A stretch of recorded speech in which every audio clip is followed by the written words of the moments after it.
الحمد لله رب العالمين والصلاة والسلام على سيد الأنبياء والمرسلين وعلى آله وصحبه أجمعين ومن تبعهم بإحسان إلى يوم الدين أما بعد رب اشرح لي صدري ويسر لي أمري واحلل عقدة من لساني يفقه قولي ربنا زدنا علما اللهم فقهنا في الدين اللهم إنا نعوذ بك من فتنة المحيا والممات۔ قرآن و سنت کی محبت کو دل میں بسانے والوں، آج کی ہماری یہ ملاقات جیسا کہ آپ جانتے ہیں اصحاب کہف کے واقعے سے ماخوذ اور مستنبط فوائد اور تقاضے کے حوالے سے ہے۔ آج ہم قرآن کی اس آیت افلا یتدبرون القرآن کے تحت اصحاب کہف کے واقعے پہ تدبر کریں گے، غور فکر کریں گے اور جانیں گے کہ ہمیں ان کے اس واقعے سے وہ کون کون سے تقاضے مل رہے ہیں کہ جن پر عمل کرنا ہمارے لیے ضروری ہے تاکہ ہم اس طرح کے فتنوں سے بچ سکیں جس طرح کے فتنوں کا اصحاب کہف نے مقابلہ کیا۔ دوسری بات، ہماری یہ اصحاب کہف کا جو واقعہ ہے یہ قرآن مجید کی 18 آیات میں تقریباً 3 حصوں پہ ہم نے اسے تقسیم کیا ہے۔ پہلا حصہ اصحاب کہف کا غار میں جانے سے پہلے کا ہے، دوسرا حصہ اصحاب کہف کا غار کے اندرونی معاملات کا، اور تیسرا حصہ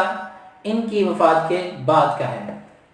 تو آج کی ہم اس ملاقات میں پہلے حصے پہ بات کریں گے اور ان پہلے حصے پہ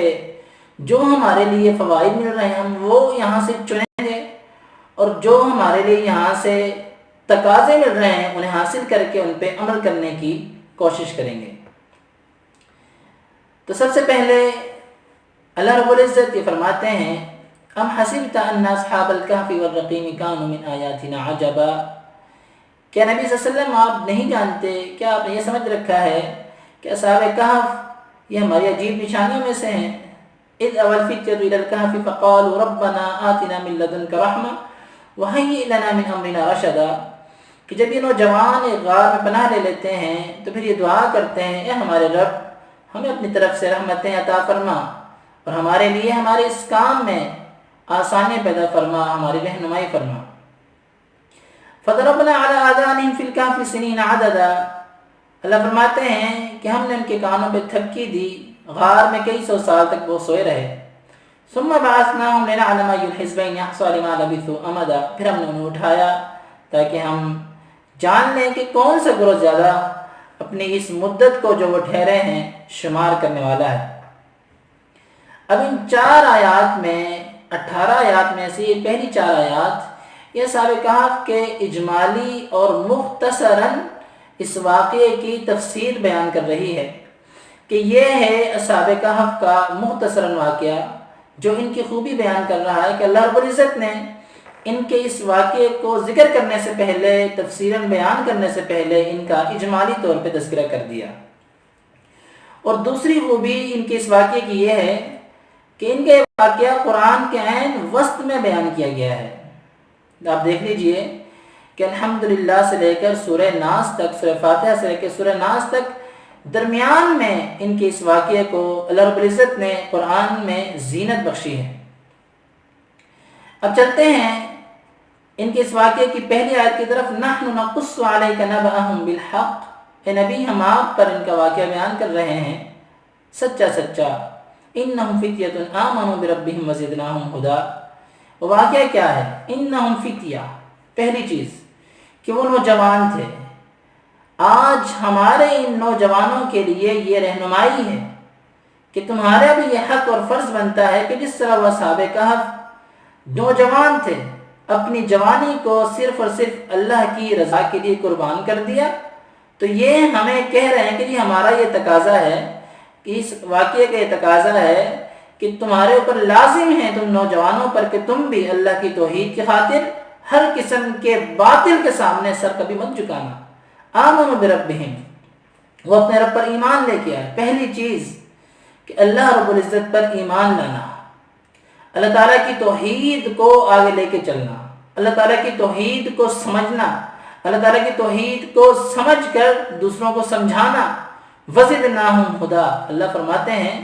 کہ ہم نے پھر ان کو ہدایت میں مزید کر دیا، ان کو زیادہ کر دیا۔ جہاں ان کے پاس تھوڑی سی ہدایت تھی تو ہم نے اس کو مزید بڑھا دیا۔ وَرَبَطْنَا عَلَىٰ قُلُوبِهِمْ إِذْ قَامُوا، اگلی چیز اِذْ قَامُوا، کہ جب وہ کھڑے ہوئے، یعنی اللہ کی توحید کو بیان کرنے کے لیے، اللہ کی توحید کو لوگوں کو سمجھانے کے لیے، اور بالخصوص بادشاہ کے دربار میں جس نے ان اصحاب کہف کو بلایا اور ان سے مجبوراً یہ کام کرنے کے لیے کہ تم نے اس اللہ کی توحید کو چھوڑ کے میری کہی ہوئی بات پہ عمل کرنا ہے، جس طرح میں کہوں تم نے ویسے چلنا ہے۔ تو انہوں نے للکارا پھر بادشاہ کو، اس وقت کا جو فتنہ تھا، کہا فقالوا ربنا رب السماوات والارض، نہیں جی نہیں، ہمارا رب تو وہ ہے جو آسمانوں کا رب ہے، جو زمین کا رب ہے۔ لن ندعو من دونه الہا لقد قلنا اذا شططا، اگر ہم نے اس الہ کے علاوہ کسی اور کی طرف توجہ بھی کی تو یہ ہماری عقل سے ماورا بات ہے، یہ تو عقل بھی تسلیم نہیں کرتی، تم کیسے ہم سے تسلیم کروا سکتے ہو؟ کہا انہم فتیۃ آمنوا، پہلی چیز وہ نوجوان۔ تو آج ہمارے نوجوانوں کے لیے بڑی ہی سبق آموز یہ بات ہے کہ ہمیں ان سے سبق حاصل کرنا چاہیے۔ دوسری چیز آمنوا بربہم، اپنے رب پر ایمان لے کے آنا۔ تیسری چیز وزدناہم ہدی، جب ایمان مل جاتا ہے تو پھر ہدایت آپس میں خود بخود ایمان کے ساتھ جڑ جاتی ہے۔ چوتھی چیز اقامو، اس توحید کو لے کر نکلنا بھی ہے، صرف اپنے تک اسے محدود نہیں کرنا، آگے لوگوں تک لے کے چلنا ہے۔ پانچویں چیز فقالوا ربنا رب السماوات والارض لن ندعو من دونه الہا لقد قلنا اذا شططا، کسی قسم کا کوئی کمپرومائز نہیں توحید کے ساتھ۔ دنیا میں بڑے سے بڑا فتنہ تمہارے سامنے کھڑا ہو اور کہے کہ جی انا ربکم الاعلی، میں تمہارا اعلیٰ رب ہوں، تو تم نے اس کے آگے سر نہیں جھکانا، کبھی بھی کسی باطل کے آگے جھکنا نہیں ہے۔ اللہ فرماتے ہیں جب یہ کام تم لوگ کر لیتے ہو ربطنا علی قلوبہم،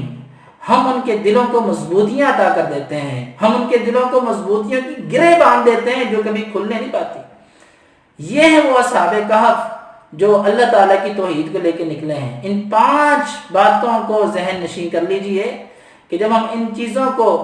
اپنے ساتھ فوکس کر لیتے ہیں، اپنے ساتھ باندھ لیتے ہیں، تو پھر اللہ رب العزت ہمیں کبھی بھی کسی کے سامنے جھکنے نہیں دیتے۔